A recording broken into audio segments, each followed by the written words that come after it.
Hello my dear friends and welcome back to my YouTube channel. Today I decided to teach you important grammatical points in this video like no, none and not. په دې ویډیو کې به تاسو زده کړئ چې no, none او not چیرته استعمال کړئ او چیرته یې وکاروئ. ډېری هغه خلک چې انګلیش زده کوي دا مهم پوینټونه یې نه دي زده یا هم چیرته یې نشي کارولی چې دا چیرته استعمال کړي لکه نو چیرته استعمال کړي نن چیرته استعمال کړي او ناټ چیرته استعمال کړي په دې نه پوهیږي. نو په دې ویډیو کې زه غواړم چې دا موضوع تاسو ته بیخي کلیر کړم تاسو پې پوه شئ. نو ویډیو تر اخره پورې وګورئ او د ویډیو په اخره کې تاسو ته یو بونس ټیپ هم لرم نو هغه هم راسره د ویډیو په اخره کې کتلی شئ. نو راځئ چې ویډیو سٹارټ کړو. زه غواړم چې په اوله کې تاسو ته فرمول زده کړم. فرمول داسې ده چې نو پلس ناون یعنې موږ چې کله نو کاروو د نو نه مخکې باید یو ناون یو اسم وي. که دا اسم مفرد وي بیا موږ نو نشو کارولی یا سینګولر وي بیا موږ هیڅکله نو نشو کارولی او که دا اسم پلورل وي یا جمع وي بیا موږ نو کاروی شو. نو په اول قدم کې موږ زده کړل چې نو پلس ناون یعنی نو چې موږ وکارو هغې سره باید یو ناون وي چې هغه ناون باید پلورال وي سینګولر باید نه وي. او په دوهم قدم کې غواړم چې تاسو ته زده کړم چې نو چې دا د انکاونټیبل ناون او کاونټیبل ناون سره استفاده کیږي یعنی هغه نومونه چې د شمیرلو وړ وي او که نه وي موږ نو ورسره کارولی شو. لکه په مثالونو کې زه تاسو ته ښایم I have no money زه روپۍ نه لرم. I have no money زه روپۍ نه لرم. There is no water دلته اوبه نشته. لکه ګورئ واټر چې دا یو انکاونټیبل ناون ده چې د شمیرلو وړ نه ده. اوس موږ خو داسې نشو ویلی چې 4 اوبه یا 15 اوبه ځکه دا انکاونټیبل ناون ده د شمیرلو وړ نه ده. بل اگزامپل ده She has no brothers هغه ورونه نه لري. She has no brothers هغه ورونه نه لري. اوس ګورئ برادرز چې دا یو کاونټیبل ناون دی حسابیږي یو ورور دوه ورور درې وروره خو ورونه حسابیږي. خو کله چې موږ دلته ورور کارو دا باید پلورال وي یا جمع وي ځکه چې سینګولر موږ نشو کارولی د نو نه وروسته. بل مثال ده We have no time موږ ټایم نه لرو. We have no time موږ ټایم نه لرو. There is no water in the bottle په بوتل کې هیڅ اوبه نشته دي. There is no water in the bottle په بوتل کې هیڅ اوبه نشته دي. There is no problem هیڅ مشکل نشته ده. There is no problem هیڅ مشکل نشته. ګورئ پرابلم بیا یو انکاونټیبل ناون ده چې د شمیرلو وړ نه ده. موږ یې دلته د نو نه وروسته کاروی شو. I have no idea زه هیڅ نظر نه لرم. I have no idea زه هیڅ نظر یا ایډیا نه لرم. There is no students in the classroom په کلاسروم کې هیڅ سټوډنټان یا شاګردان نشته دي. There is no students in the classroom په کلاسروم کې یا په ټولګي کې هیڅ شاګردان یا سټوډنټان نشته دي. He has no job هغه جاب نه لري یا هغه وظیفه نه لري. There is no food at home په کور کې هیڅ روټۍ نشته. There is no food at home په کور کې هیڅ روټۍ نشته. ګورئ فوډ چې دا دلته یو ناون ده چې انکاونټیبل ناون ده چې موږ یې نشو شمیرلی دلته موږ فوډ وکارو. I have no questions زه پوښتنې نه لرم. I have no questions زه پوښتنې نه لرم. ګورئ کویشن یو ناون ده چې دا ناون اوس دلته پلورال ده یا جمع ده. There was no food left دلته هیڅ روټۍ نه وه پاتې. There was no food left دلته هیڅ روټۍ نه وه پاتې. There wasn't any food left دلته هیڅ روټۍ نه وه پاتې. ګورئ دا دوه سنټنس چې دي یو رقم دي معنا یو شی ده خو اوله جمله چې دا یا اوله سنټنس چې دا ډیر تاکید کوي نسبت دی دومې جملې ته. موږ نو زده کړه. اوس راځئ چې نن زده کړو. نن هم د نو په شکل نه معنا ورکوي یا هیڅ معنا ورکوي داسې معنا ورکوي. خو مهمه خبره دلته دا ده چې دا نن چې دا د اسم نه مخکې نه راځي د اسم پر ځای راځي. لکه څنګه لکه راځئ چې مثالونو کې زده کړو. لکه I have none زه یې نه لرم. I have none زه یې نه لرم. هغه هر شی چې دی خو هغه یو اسم ده، زه یې نه لرم. She has none هغه یې نه لري. There is none دلته نشته یا هیڅ نشته. There is none هیڅ نشته. نن مونږ داسې نشو کارولی لکه none money. دا بیخي بالکل غلطه سنټنس ده. none money none books none water دا بیخي بالکل غلطه ده. اوس راځئ څو مثالونو ته. There is none left هیڅ شی نه دی پاتې. There is none left هیڅ شی نه دی پاتې. There was none left هیڅ شی نه و پاتې. There was none left هیڅ شی نه و پاتې. None of them came له هغوی څخه هیڅ څوک رانغلل. None of them came له هغوی څخه هیڅ څوک رانغلل. None of us is ready له موږ څخه هیڅ څوک آماده نه دی یا ready نه دی. None of us is ready له موږ څخه هیڅ څوک آماده یا ready نه دی. None of the students passed the exam له سټوډنټانو څخه هیڅ څوک امتحان کې بریالي نشول، یعنی امتحان یې پاس نه کړ. None of the students passed the exam له سټوډنټانو څخه هیڅ چا هم امتحان پاس نه کړی، امتحان کې بریالي نشول. None of my friends called me زما له ملګرو څخه هیڅ یو ماته زنګ ونه وهه یا ماته یې رنګ ونه کړ. None of my friends called me له ملګرو یا له خپلو دوستانو څخه ماته هیڅ چا هم رنګ ونه کړ. How many books do you have څومره کتابونه لرې؟ None هیڅ نه لرم. None هیڅ نه لرم. تاسو داسې هم ویلی شئ چې I have no books زه کتابونه نه لرم، خو لنډ جواب یا شارټ جواب چې ده هغه none ده. none وایي بیخي جمله تکمیل ده. How many books do you have څومره کتابونه لرې؟ None هیڅ نه لرم.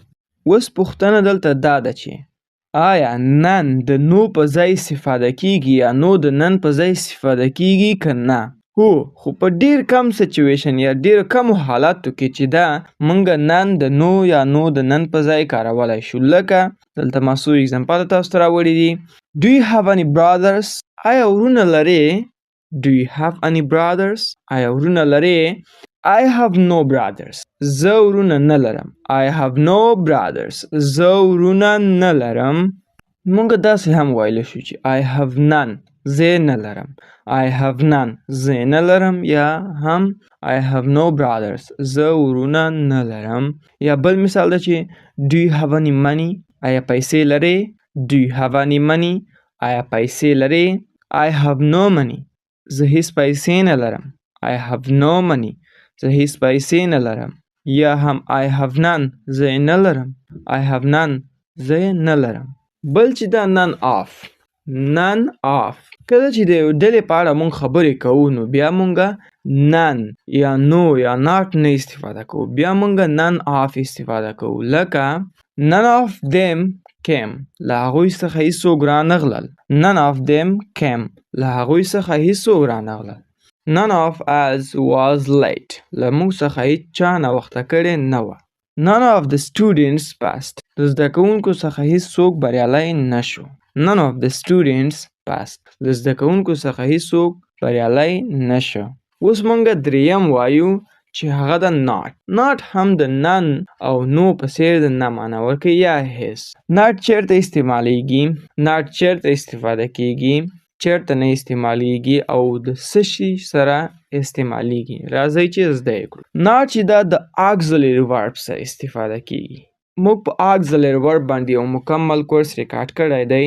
زه دلته تاسو ته شو کومه او لینک یې په ډسکریپشن کې هم تاسو ته در کومه، نو تاسو یې کتلی شئ چې auxiliary verb څنګه کاریږي او چیرته کاریږي، نو هغه هلته تاسو کتلی شئ. لکه زه تاسو اوس یو فرمول در کومه subject plus auxiliary verb plus not plus main verb. له دې فرمول نه به موږ مخکې ځو. ګورئ فرمول ځان ته ډېر مه پیچیده کوئ. subject plus auxiliary verb به موږ ورکوو subject نه وروسته، بیا به not ورکوو، بیا به main verb ورکوو. نو په دې شکل موږ مخکې ځو. یا هم موږ داسې هم کولی شو چې subject ورکوو، to be verb ورکوو او not ورکوو.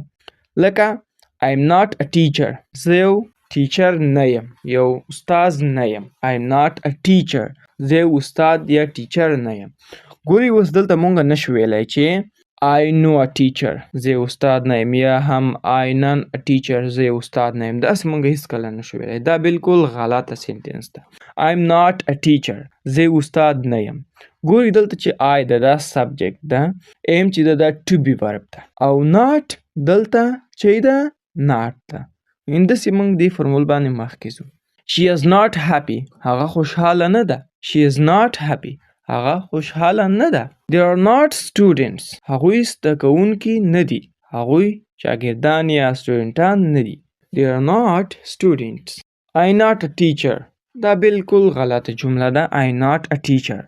She not happy or I not a teacher or she not happy دا بالکل غلط سینټنس. له do او does سره موږ څنګه not کاروو؟ لکه I do not like coffee زما قهوه نه خوښیږي. I do not like coffee زما قهوه نه خوښیږي. I don't like coffee موږ اختصارولی شو یا لنډولی هم شو. I don't like coffee زما قهوه نه خوښیږي. He doesn't speak English هغه په انګلیش باندې خبرې نه کوي.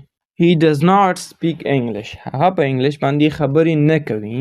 They don't have time هغوی ټایم نه لري. دا ګورئ not د do سره اختصار شوی دی، لرن شوی دی. موږ داسې هم ویلی شو I do not have time یا they do not have time هغوی ټایم نه لري. په دې ځای کې موږ singular, plural, countable or uncountable noun سره کار نه لرو. فقط موږ کار د چی سره لرو؟ کار د فورمول سره لرو. د فورمول لرو به موږ مخکې ځو. بل د له ډیټ سره. له ډیټ سره اوس موږ not څنګه استفاده کوو؟ لکه We did not go at school موږ سکول ته نه وتلي په تیره زمانه کې یا past tense کې. I did not go to school yesterday زه تیره ورځ سکول ته نه وم تللی. I did not go to school yesterday زه پرون یا تیره ورځ سکول ته نه وم تللی. She did not call me هغې ماته زنګ نه ووهلی. She did not call me هغې ماته زنګ نه ووهلی. یا She did not call me هغې ماته زنګ نه ووهلی. He did not came to party هغه پارټۍ ته نه ورغلی. We did not watch the movie مونږ فلم نه وکتلی. اوس د can سره څنګه مونږ not کاروو؟ اوس به دا هم زده کړو. She can't swim هغه لامبو نشي وهلی یا بازی نشي کولی. She cannot swim هغه بازی نشي کولی یا she can't swim هغه بازی نشي کولی. I cannot speak English well زه انګلیش باندې سمې خبرې fluent خبرې نشم کولی. I can't speak English well زه انګلیش باندې صحیح یا fluent خبرې نشم کولی. She can't drive a car هغه نشي کولی چې موټر وچلوي. He can't swim هغه نشي کولی چې لامبو ووهي. He can't swim هغه نشي کولی چې لامبو ووهي. اوس د will او have سره مونږ څنګه not استفاده کوو؟ دا هم تاسو ته زده کوم. لکه مونږ وایو چې I will not come tomorrow زه به سبا را نشم. که مونږ not ایسته کوو یا تنها will استفاده کړو، ګوره مونږ داسې وایو چې I will come tomorrow زه به سبا راشم یا زه به سبا راځم. I will not come tomorrow زه به سبا نه راځم. د have سره They have not finished the work هغوی کار نه دی بشپړ کړی. They have not finished the work هغوی کار نه دی finish کړی یا هغوی کار نه دی خلاص کړی. اوس په آخر کې چې ما تاسو ته ویلي چې بونس ټیپ در کوم هغه هم دا ده چې subject plus verb plus no plus noun. د همدې نه به موږ مخکې ځو no به کاروو. لکه I have no money زه روپۍ نه لرم. She has no brothers هغه ورونه نه لري. دوهم فرمولا ده subject plus verb plus none. subject plus verb plus none. لکه I have none زه هیڅ نه لرم. I have none زه هیڅ نه لرم. None of the students came له زده کوونکو څخه هیڅوک را نغله. درېیمه فرمولا ده چې subject plus auxiliary verbs not main verb. subject plus auxiliary verb not plus main verb. I do not like tea زما چای نه خوښیږي. I do not like tea زما چای نه خوښیږي. She is not happy هغه خوشحاله نه ده. She is not happy هغه خوشحاله نه ده.